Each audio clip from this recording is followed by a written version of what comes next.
In all the dimensions tiri kuona kuti mawar veterans ari kuva athreat kune mutungamiri wenyika yezimbabwe pamwe chete maallies ake. Taona panguva inoi ava kuataka aiwa masons aiwa emutungamiri wenyika yezimbabwe. Sanapenda mashoko atava kuona kuti mawar veterans panguva inoi chavakadya chakunyasa kumanifesta. Notibva wasubscribe like wataon the bell like tipinda panapa mudhemira masvingo vakomana muzara nhasi vari kuya vakatibatira nawo vakati war veterans have claimed and expressed shock that President Mnangagwa's son, who is a mere soldier, drives to work in an expensive Rolls Royce, which even the army general cannot afford.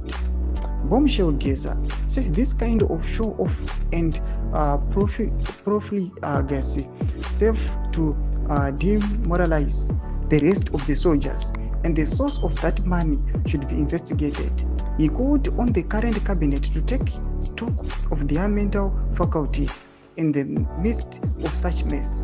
He called on President Mnangagwa to step down immediately and not to rely on self-serving false advice from his colleagues. Thomas wano yapana panyugwa nowakomana ndemira masvingo vachite gavana wopochikuno wakomana wekozwa vanosojanisa nemazanupf patriots panapa vachivazivisa nawo iye vachiti aiwa imimi panapa tikuona kuti muri kuuya panapa muchinyatsa kudzikisira mamwe maarmy soldiers. Tinoona kuti mwana wemutungamiri wenyika is just also a mere soldier, but kuenda kubasa kwanoita neRolls Royce kunyatsoratidza show off ende zvinyazoratidza kuti aiwa even negrade pamwe chete nemamwe masoldiers vanoshanda nawo they cannot afford to buy that Rolls Royce. Panguva ino vanhu vari kuya vachiti aiwa tikutoti vakomana vanoinvestigata ngavatomboinvestigata kuti dziri kumbobva kupi mari idzodzo dzekutenga mota aiwa dziri very very expensive and luxurious zvakadaro. Mashoko atokunga mawar veterans panguva ino they are calling for the resignation yemutungamiri wenyika vachiti aiwa ngavachirwa pasi noda kuti pawakatora pakakwana.